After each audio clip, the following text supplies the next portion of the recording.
Good morning.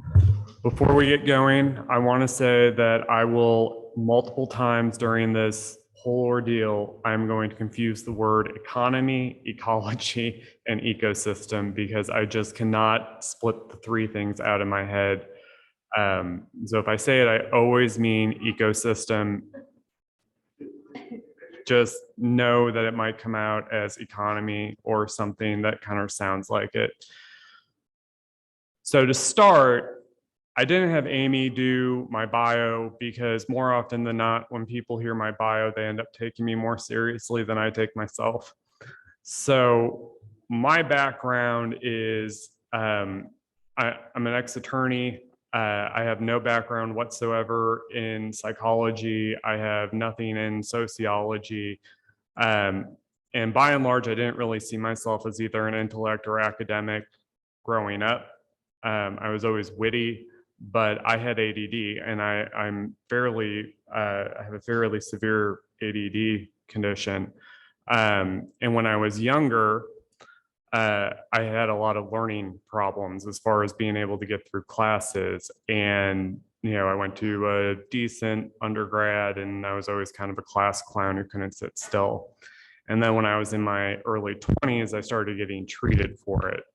And post-treatment, I ended up with a full ride scholarship into a law degree program and did a concurrent MBA as well. And since then, I've gone on to I'm a fairly well certified person and credentialed person in my industry, that is wealth management advisors. We're so intellectually driven. That was a joke. So anyway, when I was younger, I wanted to, hang on. All right. So when I was younger, I really liked reading about more simplistic, and we'll say it's simple science. I kind of make fun of people who do what I did now. But I really like the topic of learning to read people and understanding how people behave and why people behave the way they do and what are the emotional drivers behind, our dispositions and temperaments. So that kind of led me down this whole big avenue in my ADD quest of not being able to pay attention on my finance degree and, devote all my time into something that was completely irrelevant. So I started reading a lot about how to read people, and there's a lot of good books on that. And one of the things that you find out when you're assessing somebody and trying to gauge their behavior, and I know that probably sounds weird that somebody would go out of their way to do that, that you break them down into categories. And while the whole reading people aspect of that is kind of faded, it hasn't really changed my overall assessment of how we interact with each other and how those interactions are meaningful because we're different.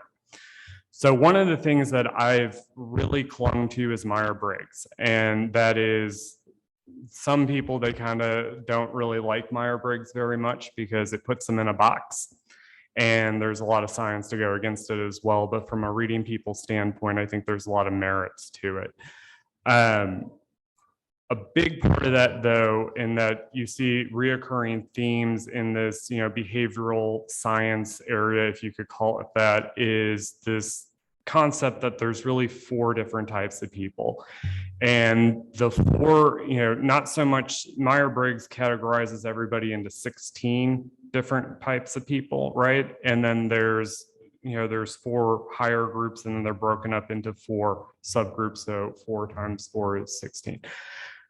Taking a step away from those subgroups, those primary groups are a big piece of the puzzle. And if you start looking at it, as I get more into this, you'll probably find out that there's a little bit, hopefully you'll see some merit to it. But don't take it too seriously. This was not designed, if you come up after, service and you didn't really think there was a lot of merit to what I said, that's fine. I'm not too keen on pushing that on anybody. But starting out, it's important to understand what those 4 groups are. So the 4 groups, depending on what context, what, whoever the author is, the first group we're going to call the traditionalists.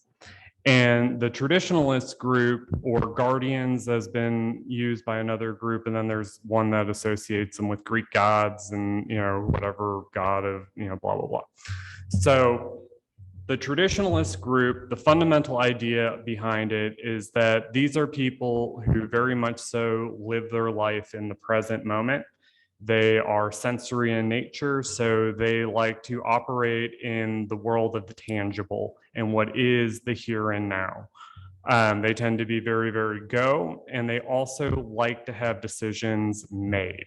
So these are people who are organized. They tend to be good accountants. You see them sometimes in accounting. Now, Myers-Briggs, when it was developed, and some of this, pseudoscience psychology was being developed, it was developed from a standpoint of career and, trying to find out what's a good career path for you.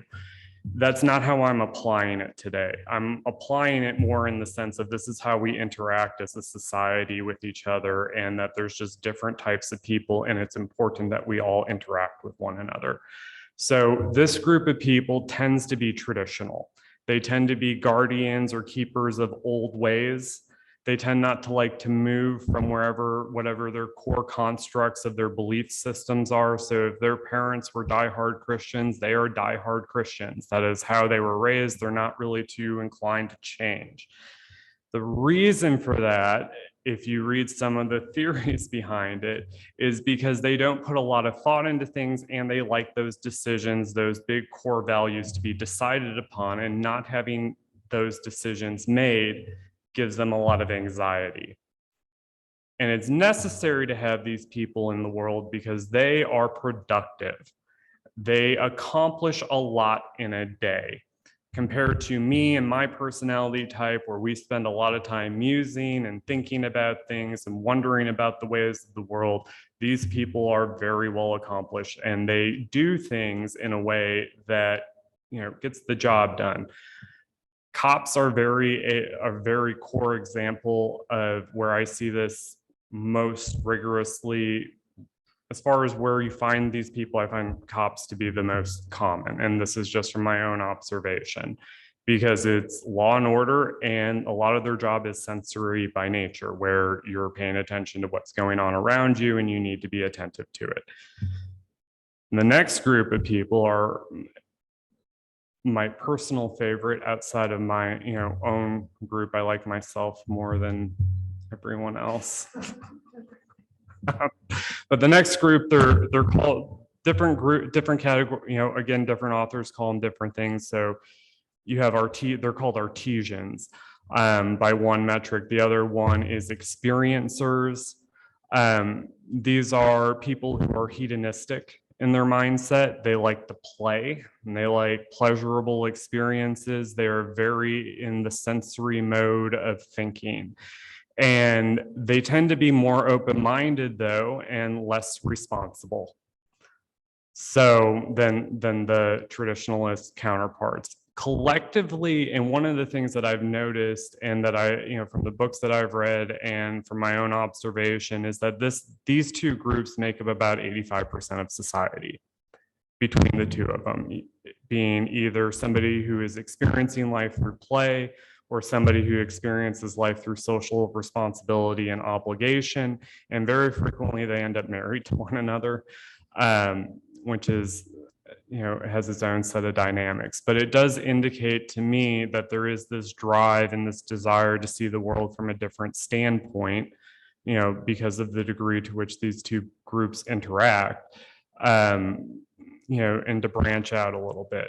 The next two groups are people who live in their own head. So they're more esoteric would be the good word for it. But the first group, before I get into my group, is the idealists. They're called idealists, or they're called champions in other literature. They're a group of people who generally live internally, and they make their decisions based on emotion. So if you follow Myers-Briggs, you see there's the F and the T function. So you have feeling and thinkers. That's not what they mean. They mean, are you a pragmatic person who wants to go explore science, or are you somebody who's more focused on morality?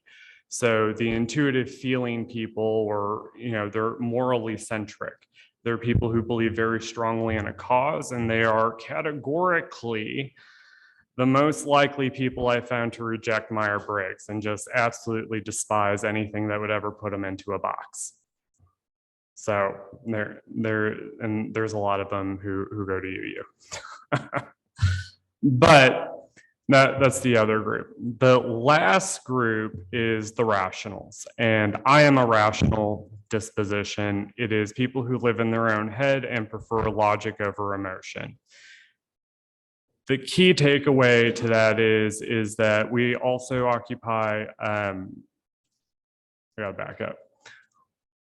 The big piece to that is that they're the scientists of the world. They tend to either be scientific in nature, they tend to be by one study, they found that 96% of CEOs follow this temperament, or Fortune 500 CEOs, big company CEOs. They are pragmatic, and that they do not like emotions, and that it's actually, or feelings, or even morality to some extent.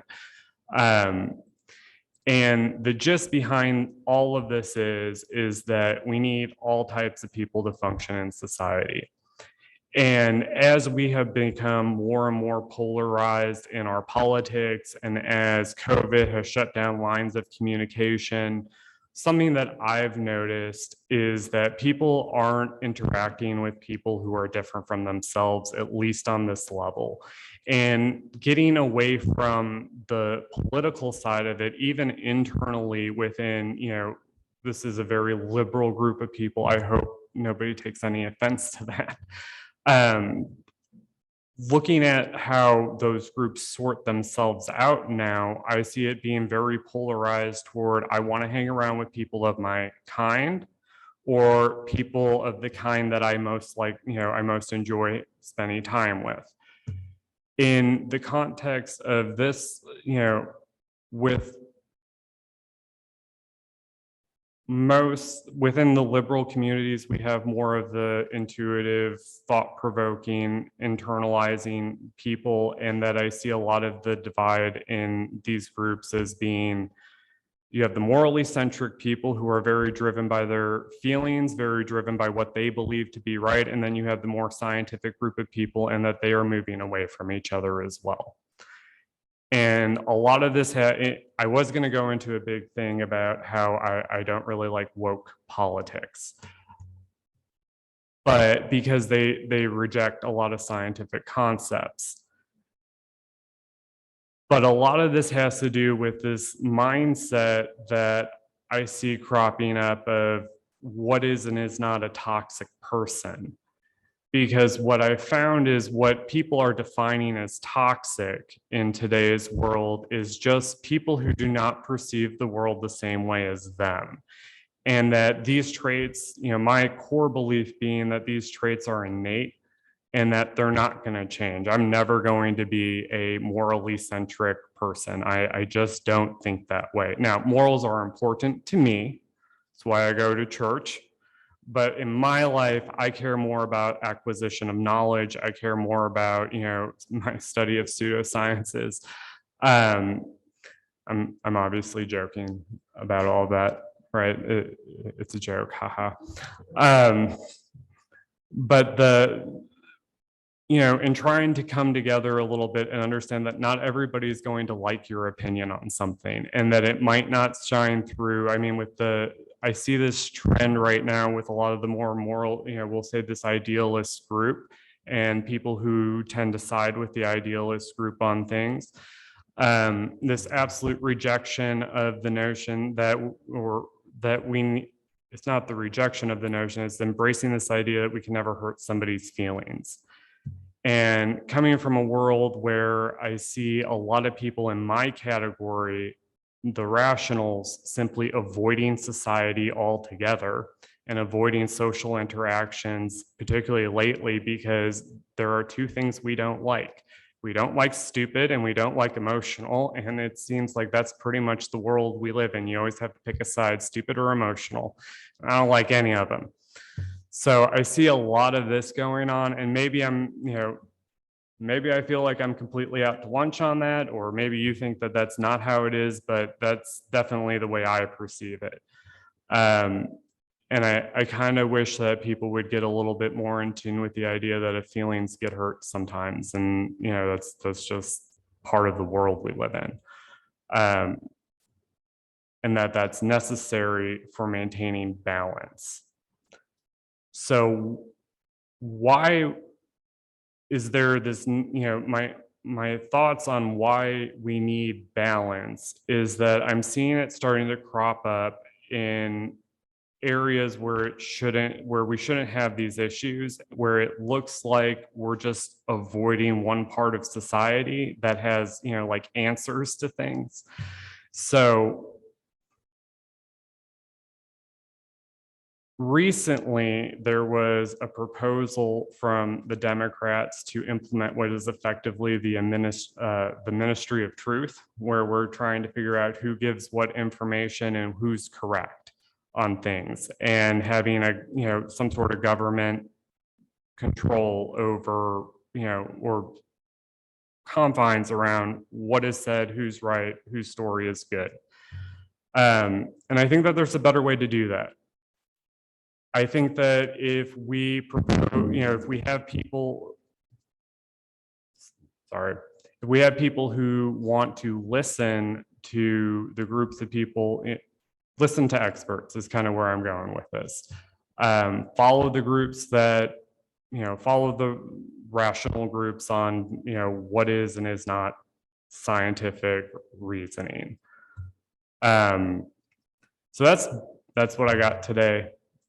Hopefully that didn't take too long. So thank you guys for your time. I appreciate hearing me out.